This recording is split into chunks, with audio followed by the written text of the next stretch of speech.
Hello and welcome to the SportsGrad podcast. My name is Ryan Walker and with me is the SportsGrad Workforce Manager, Ruben Williams. How are you, mate? Thank you very much, Ryan. I'm fantastic. It's a pleasure to be podding with you as always. I'm very excited for today's guest. You know me well enough to know that the FIFA World Cup is my pinnacle of sport. It's what I absolutely love. For 20 years, I've tried to get to a World Cup, finally made it in Russia. It was the best experience of my life. So to be talking with someone from the FIFA Women's World Cup, which is happening in Australia, New Zealand 2023, is phenomenal. So I can't be more excited about this episode today, Ryan. Yeah, no, it is a very exciting episode. So let's crack in, my friend. But we can't start without a little word from our good friends at Deakin University, where every single course is backed by industry experts. So you can be confident that you'll get the job you want with a degree that employers want. Deakin University, progressive real-world learning. This show would not also be possible without our good friends from Sports Where I Am. Give yourself a memorable summer by heading to sportswhereiam.com and check out all the events that they have on their website. Plus, you can get 5% off your tickets when you use the code SportsGrad. If you want to learn more about who we are or want to ask us any questions, feel free to connect with us on LinkedIn. You can find a link to do so in the show notes. Rubinho, who do we have on today? Ryan, I mentioned I'm extremely excited about today's guest. We're chatting with Hiam Katrib, the head of workforce at the 2023 FIFA Women's World Cup. Now, this is Hiam's first FIFA event, but her background as a workforce manager started way back at the Sydney Olympics after she made the change from being a classroom teacher of all professions. And then since doing Sydney, she's gone on to work at Athens and Salt Lake City and Torino and Sochi. These are all Olympic Games for those who aren't aware. But she's got a massive career in the Olympic space. So to have her on today is extremely exciting. It is extremely exciting. So, what did you love about it? Well, Ryan, I love just learning about all the steps involved to staff the FIFA Women's World Cup. She's, put out some pretty huge numbers in terms of how many volunteers they need, how many management staff they need. And she walked us through the complete end-to-end process of how they recruit and staff all these roles and what sort of timing they need people at certain time. And so becomes incredibly useful if you want to work at the World Cup to see where you might fit into the picture. Yeah, absolutely. I loved how she spoke about just the behind the scenes roles to really deliver a World Cup that you just wouldn't even know about, or just the tasks that people have to do at ungodly hours of the morning. It was quite interesting to hear. So, it's great for those listening who, again, want to work in the World Cup. You can kind of figure out where, you might fit in there and what role you might be suited to. If you're good at putting up signage at 2 a.m. in the morning, this might be perfect for you. I won't give any more away, but that may be included in the podcast. But I love that part of our chat. Yeah, absolutely. If you're not sure what job you want, this will open your eyes. And finally, what will also open your eyes are the roles that get you closest to the players. We had to ask this, Ryan. We're a bit of nuffies deep down at heart. So we wanted to know what gets you actually involved closest to the action. So stick around and, you can start to set your sights on some of those roles too. Absolutely. Well, let's get cracking. Grab a pen. Enjoy this chat with Hiam Katrib.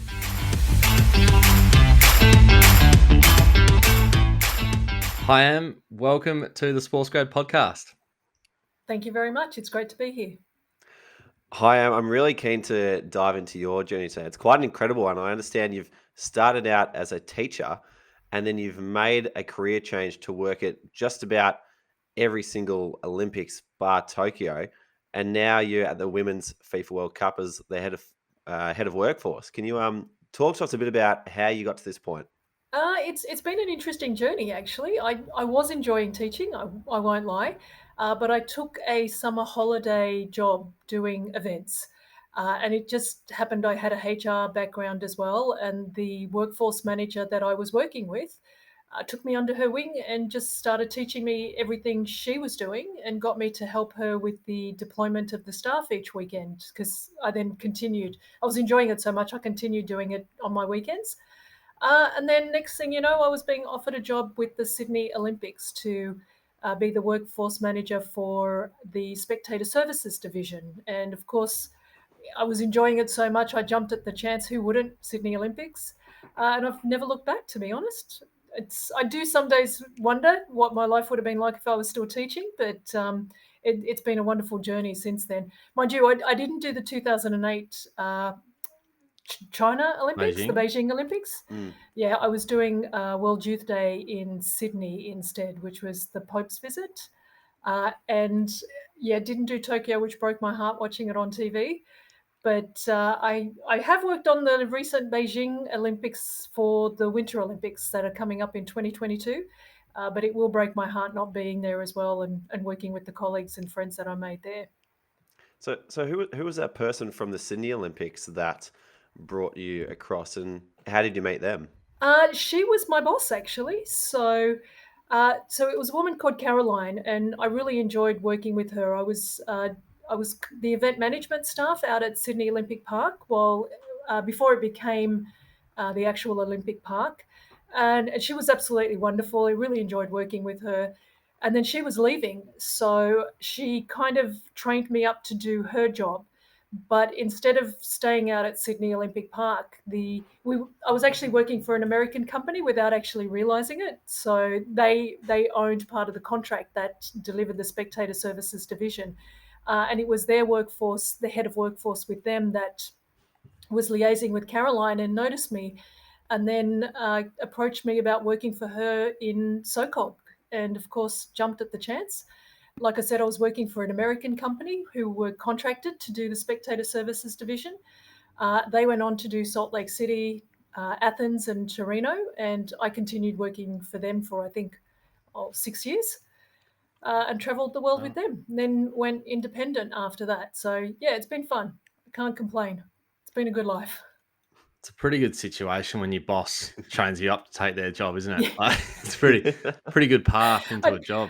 I didn't realize it at the time. I just knew that we got on well. She just knew I had a HR background. I Yeah. seemed to be doing well at the deployment piece, helped her prepare for the next weeks that were coming. And I think, yeah, I was just really, really lucky. They just seemed to notice that it was something I was doing well, and saw. I didn't even notice I was being, watched or noticed. To be honest, it was just something I enjoyed doing and just did it. And then, as it turns out, the heads of the American company had been watching and decided to take me on. So very lucky. Brilliant. It's always great when you get lost in a job that you enjoy doing. But Yeah. how did the people at the school react when you told them, "I'm leaving teaching to Yeah. go follow the Olympics"? Just a minor change.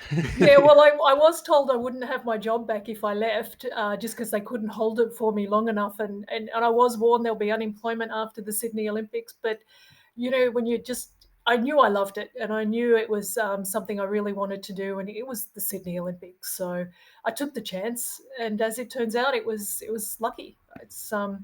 I just continued, made some fantastic friends along the way, have done some amazing jobs along the way as well.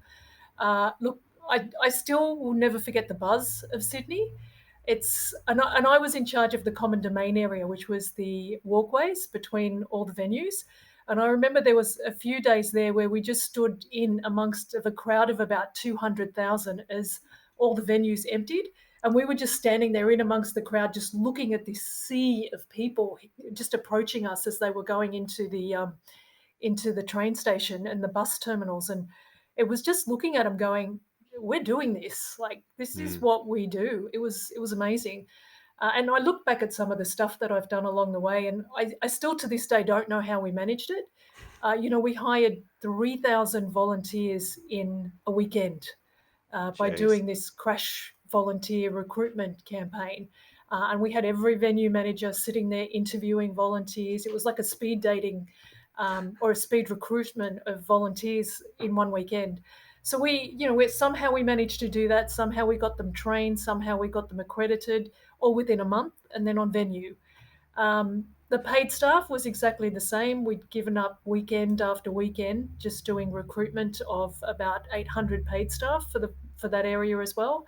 But now I look back and it's like I just don't even recall how we managed to pull that off. And all the Mm. planning that had to go into that and the logistics of getting that recruitment done. I remember bits and pieces of the pain, when people would turn up to the accreditation centre before they were meant to, and we hadn't data entered their information into the system yet. So I'd be sitting there frantically trying to get them in so we didn't keep them waiting too long. But it was amazing. It was amazing what we pulled off and how much I learnt in that very small amount of time.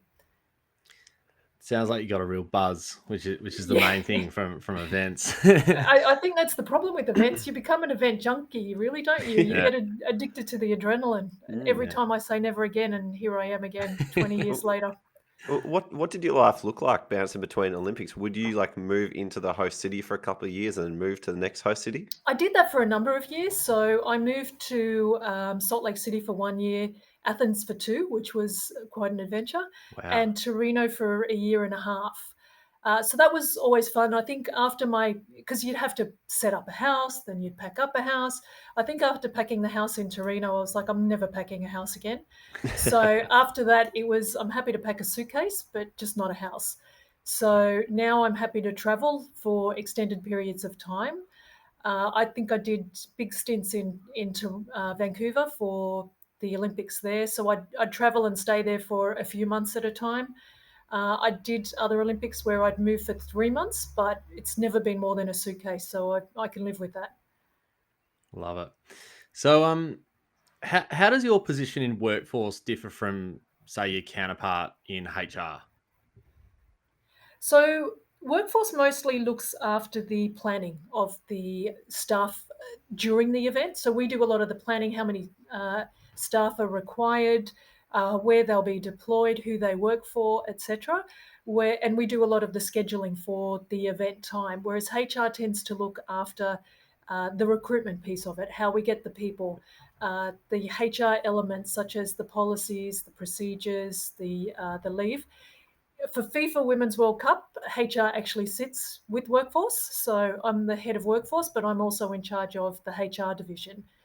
So for us at the moment, we're looking at all the paid staff that we need for the planning phase. And then our attention will move on to the paid staff that we will need during the event or the tournament come 2023.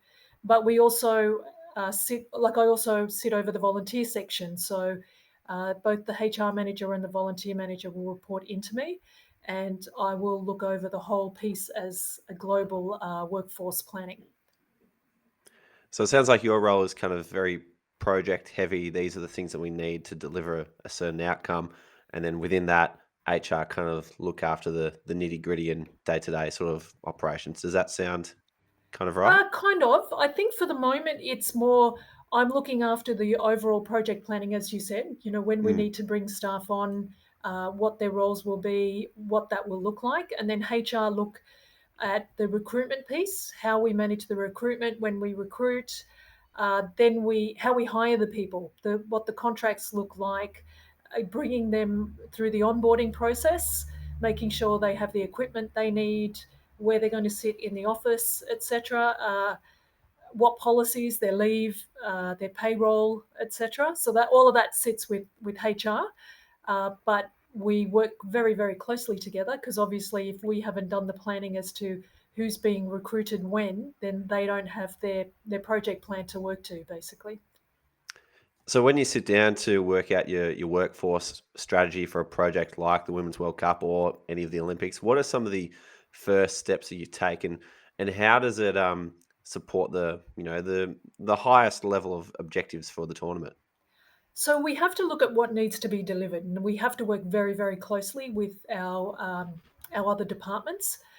For example, I'm not going to be able to tell competitions how they deliver their sections, so we have to liaise with them, find out what their needs are, find out what it is they have to tell us what they have to deliver and the staffing requirements they need in order to deliver. And then, of course, that's all tied up with budgets because I'm sure people would come and tell us they need 100 staff just to do whatever it is they need. But then, if we only have budget for 50, we then have to cut back and decide which 50 roles it is that we give them. Uh, so we work very closely with each department, determine what their needs are, determine what their structure looks like, and also which roles it is that they need and when they need those roles. And that we sort of depend on them to look at their project plan, and then we work with them to say, okay, for example, we've just advertised for venue general managers because we know that we're going to need these people on the ground in February next year for a number of different reasons. So we put them into our timelines as February starts. We then work backwards to say, okay, if we need them on the ground in February, when do we start advertising? We make sure we give ourselves leeway for the recruitment time. We work with the FA to determine who it is that will screen the CVs. So we'll do the screening originally, but then we give them a cold version, and then they tell us, okay, these are the people that we want to interview, and then we set up the interviews between the candidate and whoever it is that they say has to be in on those interviews. We help with those interviews, and then once a decision's been made as to who we hire, our HR team then goes through and does all the contracting, the offering, like I said, the onboarding, and we get that person into the team. At the moment, we've got a team of 50. We are about to grow to 279 by the end of next year.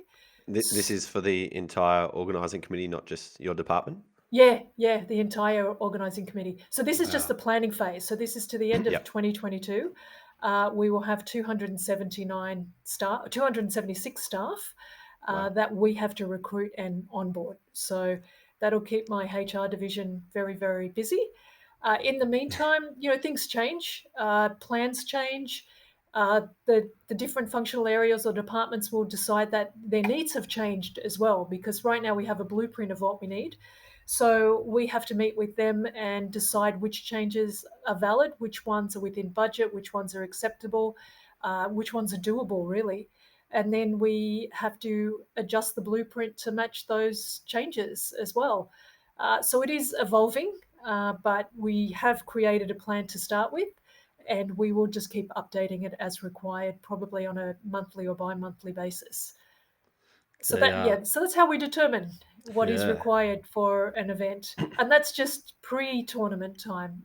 We have to go through the whole thing for tournament time as well. So 2023 is a different planning phase that we go through. We've only just started very high level conversations about what might be required at tournament time, and we've started a draft of what that might look like.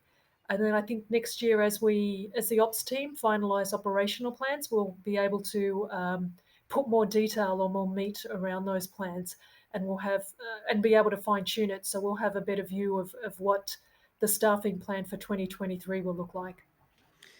It's a big year for the HR department coming up. Oh, yeah, it's I hate to think how many interviews are going to be taking place. it's yeah. I think I started counting how many interviews I sat on at one point, and I just lost count. But everything sort of tends to blur. People will be like, "Do you remember that candidate?" And you'll be like, "Tell me a little bit more, Who's that please." again? It's look, we sit in that many. I think for one role, I was talking to one of my staff just recently, and she was saying for one particular role, I think she conducted 13 interviews. First round interviews. That's not even second Wow. round interviews, just for that one role. Jeez. That's not to mention how many CVs we have to screen, how many conversations we have to set the interviews up. Yeah. If I'm told that I need two particular managers in an interview, sometimes it can take days, if not weeks, just to get a time slot where those two managers Yeah. will be available. So it's fun. Can take forever. Yeah, it can. What's the average number of CVs coming in at the moment? I want to say probably about 50 per role. It Yep. can go Yeah. up to the 100 mark, but I want to say 50 per role is the average that we get. And these are like manager type positions that you're recruiting at the moment? At the moment, yeah, there's a couple of coordinator positions, but the majority of them are senior manager and managers at the moment. Awesome. So, 4 major tournaments. What type of roles do you recruit the most of? Where it be event managers, marketers, ops specialists? It What's depends the most which. common? Well, I can tell you from the org chart, the ops team is probably the largest. Yeah. and I would say probably they would be the ones that would have the majority of the planning at the moment. Uh, and that makes sense because we've got 10 venues across the two countries. So they have to have a manager and an assistant manager in each of those venues. Uh, IT has a number of people in them as well. This is all pre-tournament time, mind you, just in the planning. Mm, When we go to event time, usually it's the spectator services and transports divisions that have the most event or tournament time roles attached to yeah. them. It's just because they do the wayfinding, they do the whole transport system, etc. Uh, I'm trying to think who else are the big ones. It's usually and sports. Sports always have a lot, and I'm just referring back to my Olympic days. It was always sports, spectator services, and transport were always the huge ones. And is Wow. sports, is that literally the name of the department? Sports? In the Olympics, it is. In FIFA, it's the competitions division. Mm. So we don't have a sports division as such. It's the competition team that run it, and I would say probably tournament time they will have one of the largest staffs as well. Wow. Wow. Yeah, it's hilarious. It's I think people, when you talk event management with someone, they just think it's this glamorous job where it's one yeah. person running this a big event. And to this day, I still think a lot of people don't know what I actually do. Mm, When you tell them, you worked for the Olympics, it's like, oh yeah, but no one can actually tell you what we do. yeah. But there's so many different people who work on these events. Or, you'll say, I worked on Sydney Olympics. Oh, my friend worked on them. It's like, yeah, them and 1,000 others. So Yeah. there's a good chance I don't know who they are. But there's so many different roles that go into making one of these tournaments happen. Um, Yeah. you know, there's so many in operations. There's IT, there's competitions, there's services. We're hiring people to take care of accommodation as well. There's people who manage flights. Yeah. There's people who work in the background doing visa applications. Logistics is another big one. Yeah, there's so many Crazy. different branches to this. Mm. There's the people who do all the VIP and the marketing and the commercial side of it, the sponsors. Um, the list goes on. And I'm sure I, Yeah. someone will get angry that I didn't mention them in all of this as yeah. well.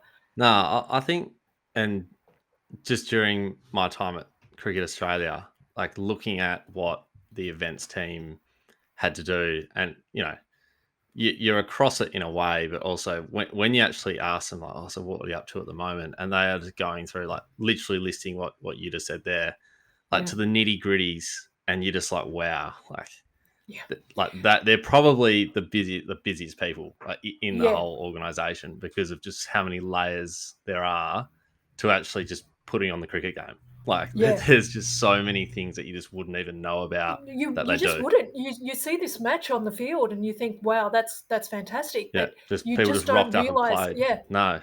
someone has had to do the accreditation for all these people before they could even enter into the venue. Yeah, Someone has had to drive them to the venue, and behind that person driving them to the venue, there was someone organizing the entire trip scenario, yeah. and picking them up from the airport. Someone's had to do the visas to get them into the country. It's endless. The seating isn't just random. Like, they're actually That's like, yeah, it's that's all it. mapped. Yeah, It's all yeah, perfectly mapped, and you're it's exactly right. And incredible to see it happen. and But it where is. there's a poll, so when you start talking to someone from ticketing, you're talking about seat blocks Yeah. or view blocks. So their whole ticketing arrangement has to be around that. And then you've got people doing the sponsorship, so the signage. You know, people having to go in and cover signs because we're using a pre-existing venue that already has signs up, but they're not our sponsors. So all of a Mm, sudden, we're having to, change all of that. I remember Salt Lake City the night before the opening ceremony in Salt Lake City.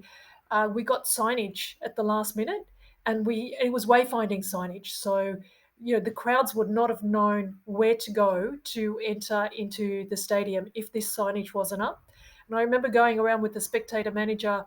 I think it must have been like between 12 midnight and 2 a.m. in the morning, and we were literally putting up changes to signage because the flows had changed, the day before. yeah. So we had to go through and make sure all the signage was in place so that when the crowd started to arrive the next day, they weren't going to the wrong places. Goodness me. Crazy.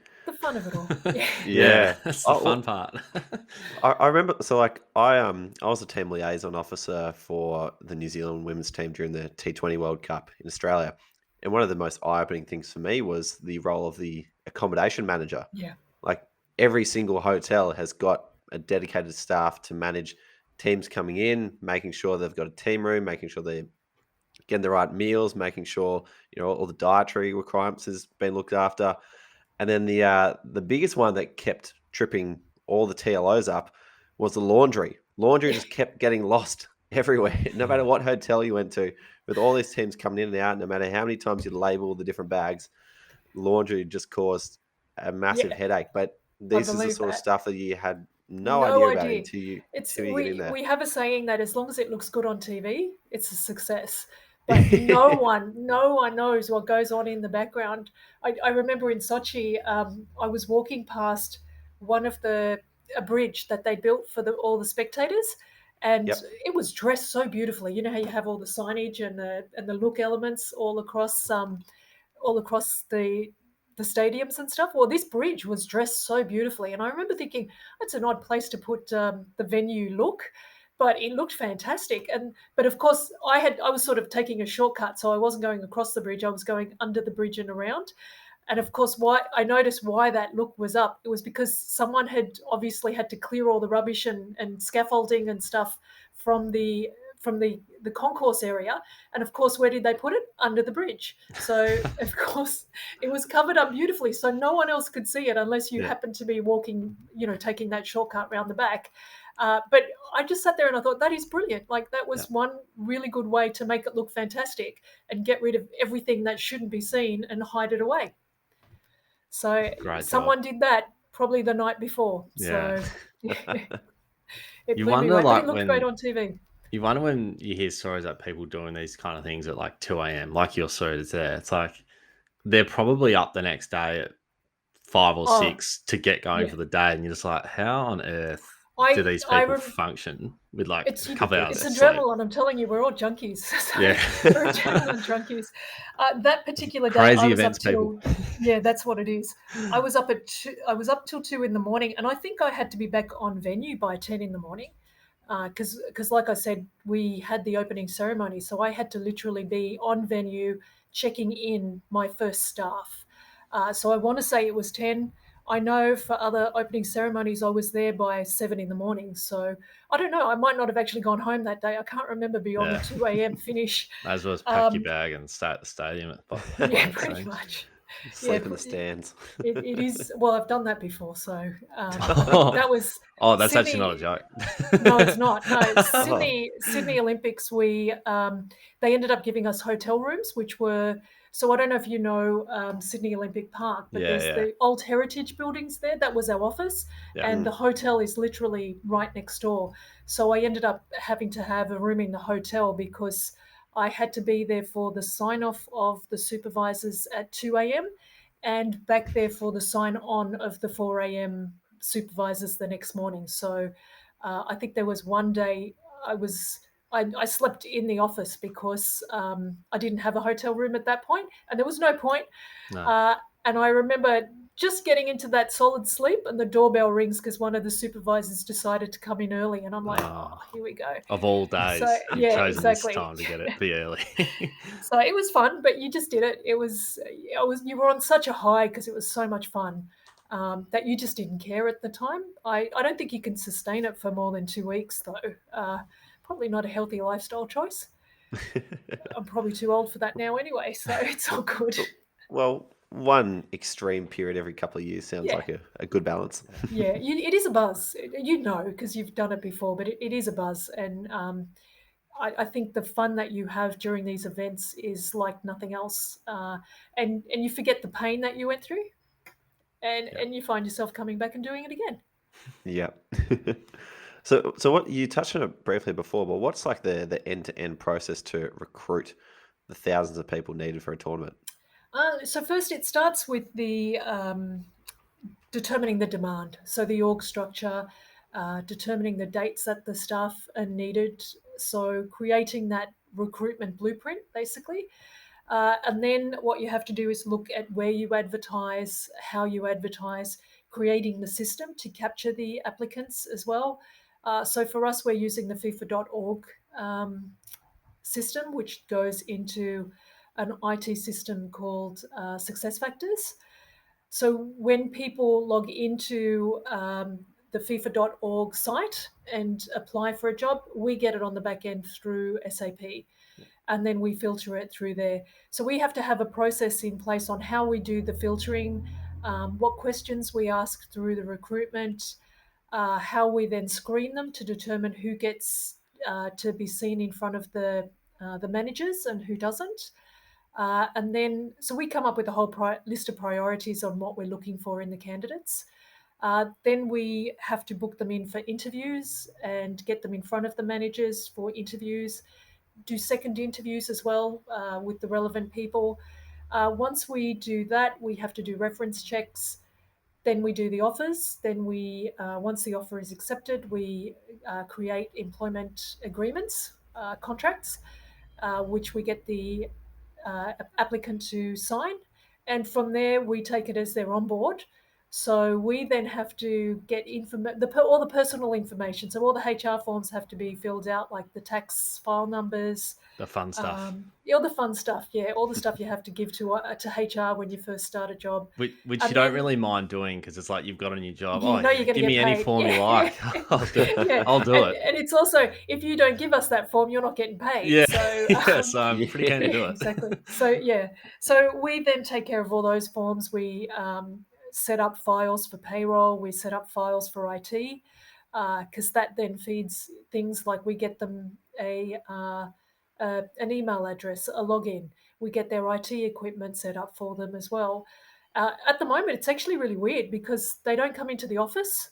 So everyone's working remotely. So now we're also having to make sure that we ship their phones and their computers to them at home in time for them to start. So and then I onboard them. I do an onboarding session with them, 9 o'clock Sydney time on the first day. And it's just really strange. Yeah. Well, now I'm used to it, but originally it was strange because I'd set up an onboarding to have interactive pieces in there. And then you get to that slide where it's like, turn to the person beside you and do a quick welcome. It's like, okay, we're not doing Yeah. that today because Right. we're not in a room. But look, we've managed it quite well and people have adjusted like you'd never believe. So I think events people are very, very resilient and we tend to take whatever gets thrown at us. So I think people have really adapted to this changed environment quite well. Uh, there's been times where I've sat in meetings and two people have been on the meetings and one's turned to the other and said, "Oh, it's really nice to meet you." And I'm sitting going, "Have you not met?" And they're like, "No, I've never been in a meeting together." Yeah. Okay, okay, Fair that enough. makes sense. So yeah, so we do the onboarding, then we get them onto the team. We then go through policies, procedures with them. We then talk to them about what's required for hiring their team, and it just goes on and on and on with this endless cycle of recruitment. Really? Have you? This is a bit of a random question. Don't have to answer if you don't want. But have you ever got that wrong? Like at the start, you said you've got to determine demand. Yeah. Have you ever got that Oh yeah. wrong in the fact that It's you've got too many people and you kind of like, well, what do we do? yeah. It's yeah, thank God I've never had to have that problem. I wish I have, Yeah. but I have seen it in other events. I've seen Yeah. it where one department has people sitting around doing nothing. There's nothing more frustrating when you're a department that's being cut all the time, and then you look across at your colleagues in whichever department, and they're sitting around having coffee. And that's frustrating, but Mm, it's not our fault, obviously. It is going to happen. yeah. um, Look, I think unfortunately in events you tend to be restricted by budget an awful lot. So a lot of the time you won't have that issue. I think it was just one particular event, I won't say which one, but it was where we would look across and we would see a lot of people in another division that were just sitting around really relaxed, whereas we were working to the bone. So Yeah.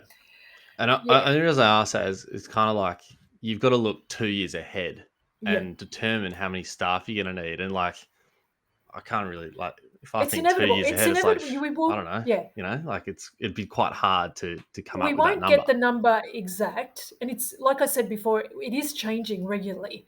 And as the plan builds out, we tend to see more. So we meet on a monthly or sometimes bi-monthly basis where we ask the different departments to tell us what changes they want to their org structure, and then they give us their arguments as to why they need them or what they propose, basically.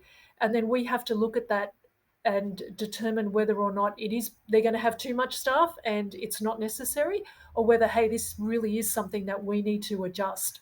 And like I said, usually there's a lot of financial constraints on it as well. We wish we could give everybody a number of staff, as many staff as they want to get the job done, but unfortunately, it always comes with a cost. Yeah. So we really do work hard to work with the teams to make sure they have what they need. And if it means we have to go back and revisit that number, revisit the titles, revisit the job description, yeah, that's something we do have to do. And we do it regularly at the Yeah. moment. Yeah. No, can't imagine. So you mentioned before there's going to be 276 management staff, I think, and Yeah. I believe there's going to be 5,000 volunteers by the time the That's the tournament plan. starts. Yeah. What is the best way that people can get involved? So at the moment, I put up every role that we advertise as we open it for advertisement up on the FIFA Women's World Cup LinkedIn page. If you can't find it, just look my profile up and you'll see links to those jobs as well. Or visit FIFA.com, and what you'll find is all of our roles are advertised on that. But like I said, I put them on FIFA.com first, then I advertise them on our LinkedIn page. We also put them up on Seek and LinkedIn as we see required. So we try and get them out into the public view as much as we can, and advertise them as much as we can. We also try and use our networks as well. So the events industry is very networked. So if I know there's a role going and I know that someone on the team has a lot of connections in that department, I'll ask them to post it as well and to reach out to their friends. And we just get the word out as quickly as we can. And then we get people to apply through FIFA.com. And then we get their applications through the success factors on the back end and assess it accordingly.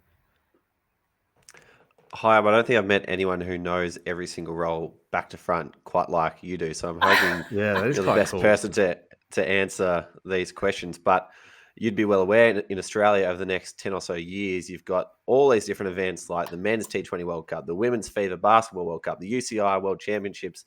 Netball's got a World Cup. I think rugby's got a bid in for a World Cup. And then to cap it off, there's the Brisbane Olympics in 2032. One question that a lot of people ask us who are outside of sport is, what are the roles that actually exist within sport? So knowing what you know about the staff required in tournaments, I've got a couple of questions related to that I hope you can help us with. Sure. Number one, what roles are closest to the players? Number two, what roles work with the fans? And number three, what roles do the most good away from the matches? They're good questions. I like them, actually. I like that Um, question, Rubes. It's yeah, one of your best so far, I reckon. I like it. Look, to be closest to the players, I want to say it's mostly the ones on the field of play or the team liaison officers. So, as you were one for the cricket you mentioned, so I think the team liaison officers are the ones that really do look after the team. So you're probably the closest to the team, but it will be all the technical or sporting officials that are on the field of play as well. You'll have medical there. You'll have the scorers. If you look back at the Tokyo Olympics, it was all those little volunteers that were sitting on the sidelines doing the technical roles, whether it's just handing a particular piece of equipment to one of the athletes, or whether it was just making sure they were, uh, you know, um, rallied up to the starting line in the right order, whatever it is. It's usually the technical officials and the volunteers on the field of play. Now, unfortunately, you probably do need a set skill set to be considered for those roles. And and they probably are the most sought after roles. So not the easiest to get into, obviously. Um, the second question you asked me was the ones with the crowds. Yeah, Is that so right? working with the fans. Yep. So working with the fans would definitely be the spectator services.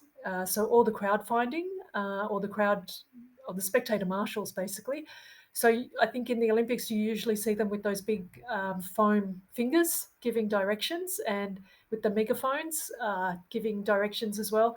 So it would be them, and I'd say the transport staff as well, the people getting them onto the trains or onto the buses, etc.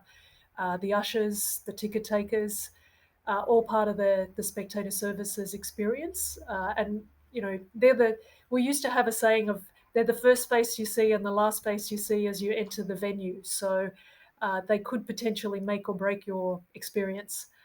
Um, and I then reckon that'd be quite fun, those roles. You get to mix they, with the crowd when they're all up and about. If the match has gone well, you yeah. see people at their happiest point. So Megaphone And you out. really do, yeah, you do want to get the best ones. I remember in Sydney we used to have a team of 4 girls that used to do dance routines to the music that was playing in the background, oh, and fantastic. people would be taking their photos. They were like celebrities. Like it didn't really matter who was. If we had a band playing up the other end, people would just walk backwards and forwards to see this group of volunteers. So I mean, they were naturals at the job, is what I would say. You get the quiet ones that don't want to talk. Um, but yeah, that's probably the ones that deal with the fans the most, I would say. So if you're And in an interview, don't be afraid to bust out a few dance moves, yeah, because that's going to yeah, be looked upon favourably. exactly. I know exactly what position to put them in. Yeah. And then I'd say the ones that do the best work behind the scenes would be the hotel staff. They obviously have a very big job to make sure everything goes right there. You've got people who do the IT. There's so many behind the scenes people that no one really realizes. You've got all the accreditation people, like they're running background checks, they're processing accreditation for everyone that needs to get onto venue. You've got the ticketing staff that have to do so much planning to get the ticketing right. You've got all those people in the background for transport, making sure the buses and the buses and the cars are in ship shape and they're off deployed to wherever they need to be to pick the people up. There's so many behind the scenes groups that the event just wouldn't happen without them, basically. But they're just the ones that come to mind. Amazing. I just thought of a role that's really close to the players, the ball kids. Yes, yeah, definitely. The ball kids, it's the medical staff as well. The people that are sitting there on the timers, the timekeepers. Yeah. There's just anyone who is on that field of play, and I hate to say it, even the press, but mind you, we don't.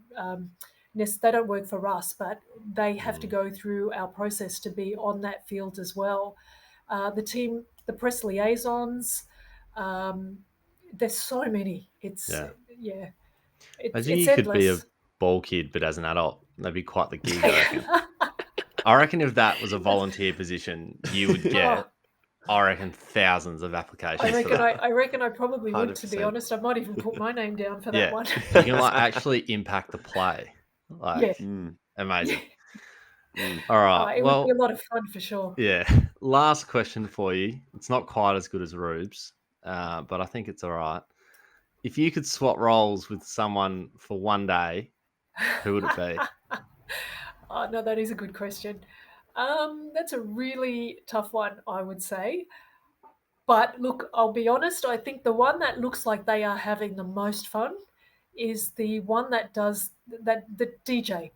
So Oh, yeah, yeah. you just don't think about it, but In the stadium. yeah, the DJ in the stadium. So the one that mixes the music that gets played over the PAs. I don't think I'd want to be the announcer because I hate the sound of my own voice, but I would love to be the mixer of the music. And Yeah.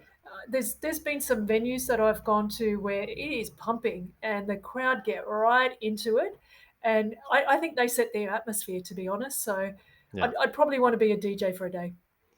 I'd I don't probably mind not do that. a good That's job, a but great call. I yeah, I I, met the announcer for the cricket once. I think his yeah. name's Glenn Hawke. He'd be great to get on the podcast. So if you're Ah, listening, yeah. Glenn, you probably are listening. Probably a loyal listener. We'll get you on eventually. But that was actually cool. But I'm a little bit the same as you. Like, I don't really like the sound of my voice. So if I had his voice, it was actually Ah, quality, and yeah. you could listen Mm. to it all day.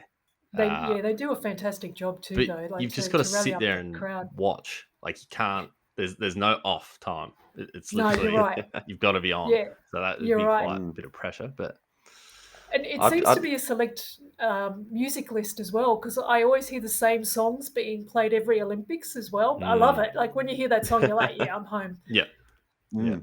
I'm just imagining the planning session for the DJ, thinking, all right, what songs are going to fit well before the match? What's going to work well at halftime? What's Yeah. going to work afterwards if we win? What about if we lose? I remember Uh, I'm a massive Hawthorn supporter, and went to 4 preliminary finals at the MCG in 4 consecutive years. And at 3/4 time every single year, the DJ used to put on the instrumental version of "Lose Yourself" yes. by Eminem, and it just set It's so the good. Yeah, atmosphere for the yeah. final quarter every single time. And I think the combined margin of those 4 matches was about 10 points. And it just like I can Ah. still remember it so I vividly. love how The you other know one, that. mm, I've been See, thinking the it's same you thing. It's don't that good. yeah, Like, you don't think about it until you hear that song again, and you're like, "Oh, I remember this." They yeah. do, they set the mood of the whole stadium. The mm, instrumental is a great tool because you know the yeah, song "Sweet Disposition" by Timber Trap. Yes, I love it, mm, They yeah. play that instrumental when the batsmen are going out to the center wicket at the cricket, and I reckon Oh, that that's is epic awesome. as well. Yeah, Something about there's instrumental music, yeah. yep. There's amazing. one that they always play in the crowd, just and it always seems to be it must just be, like, the music you play at that particular time. It's always as I'm walking through, like, a common domain area about to go to a venue, Miss Jackson. Oh Uh, yeah, Oh it's yes. I don't know why that song, yeah, but I heard it in the Sydney Olympics, I heard it in Salt Lake City, I heard it in Athens, then I heard it again in Russia, of all places. So wow. I just remember standing in the middle of this concourse going, "Oh, okay, here we go." There it is again. There it is again, exactly. Yeah, there's some definite ones that they have on repeat, but they're Mm, brilliant. I wouldn't change anything they do because they really do set the mood. Yeah. 100%. The other one I'll never forget is in 2005, back out at Homebush, Australia qualified for the World Cup for the first time in 32 years. Immediately after the game, John Aloisi's running around with his shirt off, spinning it in the air, and then Land Down Under by Men at Work starts Good. Oh, playing, and that's streamers awesome. come from the top of the stadium, and everyone's just a buzz. And I'll never forget that song at that moment. Yeah, I don't know how they do what they do, but they do it so well. It's amazing Mm, how we Yeah, just associate sporting moments with the song that was playing at the time. yeah, yeah, It's actually in, it's quite cool. in yeah. a lot of ways, the DJ's got the most important job. You are. There Shit. you go. And you would never think about it. We take it for granted. Yeah. We need to I get a noticed. DJ on here. We Yeah, do. yeah. I'm definitely going to listen to that podcast. Absolutely. We'll I get the might ins help and you with some outs. of the questions. Yeah. Yeah. Yeah. Yeah. Oh no, Oh, that's awesome. well, we'll leave it there, Hyam, but it has been amazing talking to you. I honestly think we could probably talk just general sport for another few hours, but we know that you are busy, so we'll let you go. But um, just hearing about your role and how you staff the Women's World Cup, but also just major events in general has been a real eye opener, and really appreciate you coming into it to explain that to our listeners and us. I'm sure we've learned a lot, Rubes. But yeah, it's been great talking to you. So good luck for the next couple of years of planning. Thank you so much. It's been an absolute pleasure. I've had a lot of fun, and it just reminds me why I do love events. So thank you.